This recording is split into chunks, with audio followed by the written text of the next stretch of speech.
اعوذ باللہ من الشیطان الرجیم بسم اللہ الرحمن الرحیم انا جعلنا فی اعناقہم اغلالا فہی الی الاذقان فہم مقمحون۔ بھائیوں اور بہنوں، دشمن پر فتح پانے کا قرآنی وظیفہ ہے۔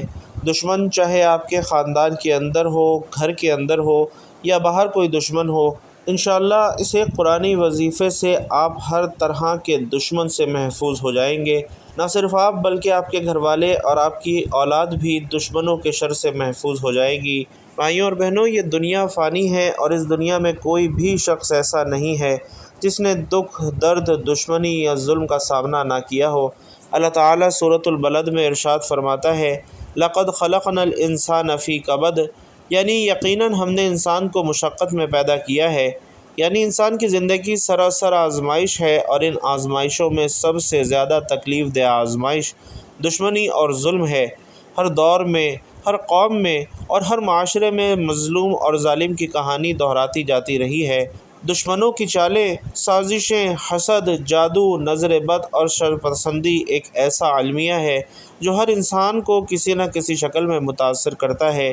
اللہ تعالیٰ نے انسان کو اس دنیا میں آزمائش کے لیے بھیجا ہے، اور اس آزمائش کی ایک اہم صورت دشمنی، عداوت اور شر ہے۔ ہر انسان کی زندگی میں کچھ نہ کچھ ایسے افراد ضرور ہوتے ہیں جو بظاہر دوست نظر آتے ہیں لیکن باطن میں دشمن ہوتے ہیں۔ کچھ دشمن وہ ہیں جو حسد، بغض، کینہ یا انتقام کے جذبے سے بھرے ہوتے ہیں، اور کچھ ایسے دشمن ہیں جو کھلے عام شر، ظلم، زیادتی اور سازشوں کے ذریعے انسان کی زندگی کو برباد کرنے پر تلے ہوتے ہیں۔ ایسے حالات میں ایک مومن بندہ کہاں جائے، کس دروازے پر دستک دے؟ دنیا کی عدالتیں یا قانون ہمیشہ مظلوم کی پکار نہیں سنتے، لیکن اللہ تبارک و تعالیٰ کا قرآن وہ دروازہ ہے جو کبھی بند نہیں ہوتا۔ اور میرے بھائیوں اور بہنوں، میرا آج کا وظیفہ بھی دشمن پر فتح پانے کے حوالے سے قرآن پاک کی ایک بہت ہی پیاری سورت کی آیت کا وظیفہ ہے، جسے پڑھ لینے سے انسان دشمنی اور عداوت اور شر سے محفوظ ہو جاتا ہے، دشمن پر فتح پا لیتا ہے۔ وہ دشمن جو حسد، بغض، کینہ یا انتقام لینے کا جذبہ رکھتا ہے، ایسے دشمن پر بندہ مومن قرآن پاک کی اس آیت کا ورد کرنے سے اس پر غالب آ جاتا ہے۔ قرآن پاک کی سورت اور اس سورت کی پیاری سی آیت کے بارے میں انشاءاللہ آج کا وظیفہ ہے، تاکہ آپ ہر طرح کی دشمنی، عداوت، فساد اور شر سے محفوظ رہ سکیں۔ میرے بھائیوں اور بہنوں، قرآن مجید صرف الفاظ کا مجموعہ نہیں ہے، یہ زندہ معجزہ ہے۔ یہ وہ کلام ہے جس میں ہر دور کے انسان کے لیے رہنمائی موجود ہے، چاہے وہ ظلم کا شکار ہو یا مصیبتوں میں گھرا ہو یا دشمنوں سے پریشان ہو۔ قرآن مجید میں ایسے کئی مقامات پر اللہ تبارک و تعالیٰ نے دشمنوں سے نجات، فتح، کامیابی اور ان کی چالوں سے حفاظت کی ہدایات اور روحانی اصول بیان فرمائے ہیں، اور انہی میں سے ایک عظیم الشان آیت انا جعلنا فی اعناقہم اغلالا فہی الی الاذقان فہم مقمحون بھی ہے، جو روحانی لحاظ سے دشمن کی عقل، آنکھ اور ارادے کو مفلوج کرنے والی آیت کہلائی جا سکتی ہے۔ انتہائی طاقتور اور بااثر آیت ہے، جس میں اللہ تعالیٰ کی طرف سے دشمنوں پر بندش، ان کے ارادوں کی ناکامی اور ان کے اعمال پر زنجیروں کی طرح گرفت کا اعلان ہے۔ ناظرین، یہ آیت سورۃ الیاسین کی ابتدائی آیات میں سے ہے، جسے قرآن مجید کا دل بھی کہا گیا ہے۔ یہ آیت نہ صرف کلام کی بلاغت کا شاہکار ہے، بلکہ اس کی روحانی اثر بھی ہے، بے حد طاقتور اور حیرت انگیز ہے۔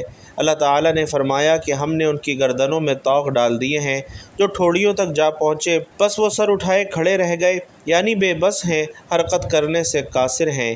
یہ آیت ان دشمنوں کے لیے ہے جو ہر درمی، ضد، شر اور ظلم پر قائم رہتے ہیں۔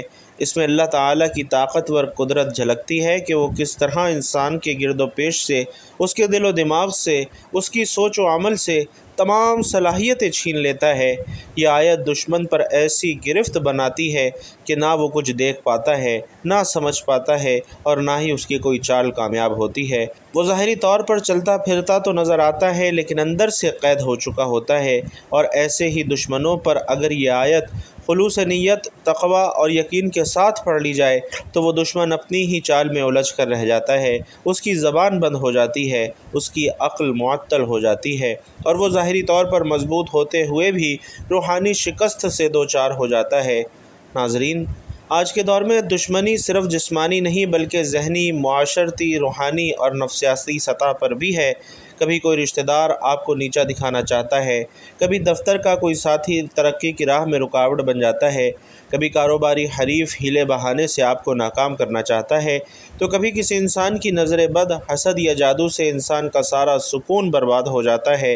اور ایسے میں جب انسان ظاہری اسباب سے مایوس ہو جائے تو ایک مومن کے پاس اللہ کے کلام کا راستہ ہوتا ہے، جو ہر دروازہ کھولنے والا، ہر بندش کو ختم کرنے والا اور ہر دشمن پر غالب آنے والا ہے۔ اولیاء کرام فرماتے ہیں کہ قرآن کی آیات محض تلاوت کے لیے نہیں بلکہ ان کے اندر ایک روحانی طاقت پنہاں ہے۔ خاص طور پر وہ آیات جو کہ دشمن کے مقابلے میں نازل ہوئیں، ان میں دشمنوں کے شر کو لوٹانے، ان کے ارادوں کو ناکام بنانے اور ان کی عقل پر پردہ ڈالنے کی طاقت ہے۔ ایسے میں اگر کوئی بندہ اس آیت کو نیت، یقین اور استقامت کے ساتھ اپنا وظیفہ بنا لیتا ہے تو اللہ تعالیٰ اسے ایسے غیبی رستے کھولتا ہے کہ دشمن بے بس ہو جاتا ہے، یا خود اللہ تعالیٰ کی طرف سے ایسا پردہ ڈال دیا جاتا ہے کہ وہ مومن کو کچھ بھی نقصان نہیں پہنچا سکتا۔ اور بعض روایات میں یہ بھی آتا ہے کہ حضرت امام حسن بصری رحمۃ اللہ علیہ نے فرمایا کہ اگر کسی شخص کو دشمنوں کے شر سے محفوظ رہنا ہو تو اسے چاہیے کہ وہ قرآن کی اس آیت کا کثرت کے ساتھ ورد کرے اور ساتھ میں صدق دل سے اللہ کی مدد مانگے۔ قرآن میں بار بار دشمن سے پناہ کی تعلیم دی گئی ہے، اور اس کا سب سے مؤثر طریقہ ذکر، دعا اور آیات قرآنیہ کا وظیفہ ہے۔ اسلام ایک مکمل ضابطۂ حیات ہے۔ اس میں دشمنی اور ظلم سے بچنے کے لیے وہ تعلیمات موجود ہیں جو انسان کو نہ صرف دنیاوی نقصان سے بچاتی ہیں بلکہ روحانی سکون اور اللہ کی حفاظت کی ضمانت بھی دیتی ہیں۔ تو ناظرین محترم، آج آپ کو جس آیت کا روحانی وظیفہ بتا رہا ہوں وہ اللہ کے کلام کا وہ حصہ ہے جس میں دشمن کی گردن میں غیبی زنجیر ڈال دی جاتی ہے، اس کے افکار کو روک دیا جاتا ہے اور اس کی زبان کو بے اثر کر دیا جاتا ہے۔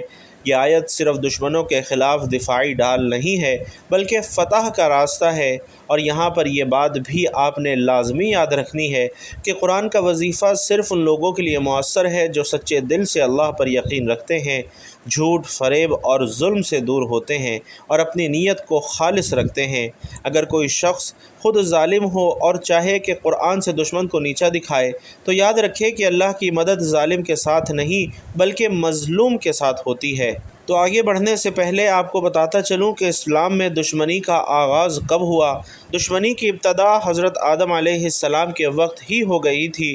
دشمن نے حضرت آدم علیہ السلام سے دشمنی کی اور ان کے جنت میں داخلے کے بعد انہیں ورغلا کر زمین پر اتارنے کا سبب بنا۔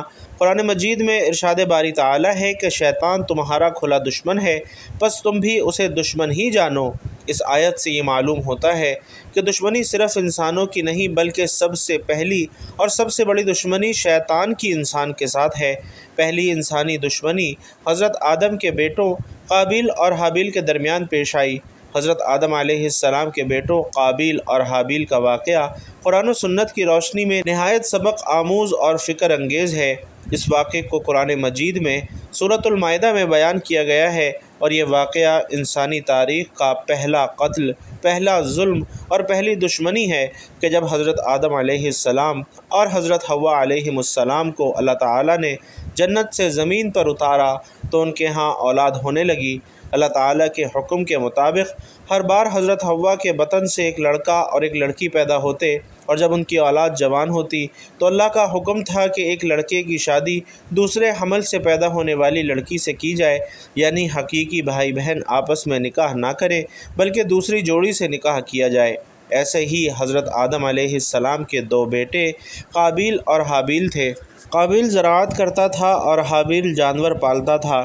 حضرت آدم علیہ السلام نے اللہ کے حکم سے قابیل کا نکاح حابیل کی جڑواں بہن سے اور حابیل کا نکاح قابیل کی جڑواں بہن سے کرنا چاہا، مگر قابیل کو یہ بات گوارا نہ ہوئی کیونکہ اس کی اپنی جڑواں بہن زیادہ خوبصورت تھی اور وہ اسی سے نکاح کرنا چاہتا تھا۔ حضرت آدم علیہ السلام نے جھگڑے کا فیصلہ یوں فرمایا کہ دونوں بھائی اللہ تعالیٰ کی بارگاہ میں قربانی پیش کریں، اور جس کی قربانی اللہ قبول فرما لے وہی اس لڑکی سے نکاح کرے۔ لہٰذا دونوں بھائیوں نے اپنی اپنی قربانی پیش کی۔ حابیل نے دل کی نیت سے اللہ کی رضا کے لیے اپنے بہترین جانور میں سے ایک فربا اور خوبصورت دمبا ذبح کیا۔ قابیل نے غصہ اور ریاکاری کے ساتھ کھیتی میں سے سب سے کمزور اور ناقص اناج نکالا اور بطور قربانی پیش کیا۔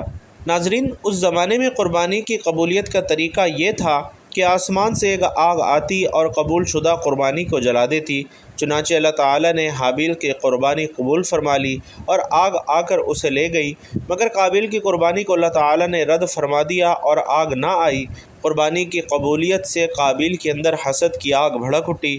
اس نے نہ صرف قربانی کے رد کیے جانے پر ناراضگی ظاہر کی، بلکہ اپنے بھائی حابیل سے حسد کرتے ہوئے اسے قتل کی دھمکی تک دے ڈالی۔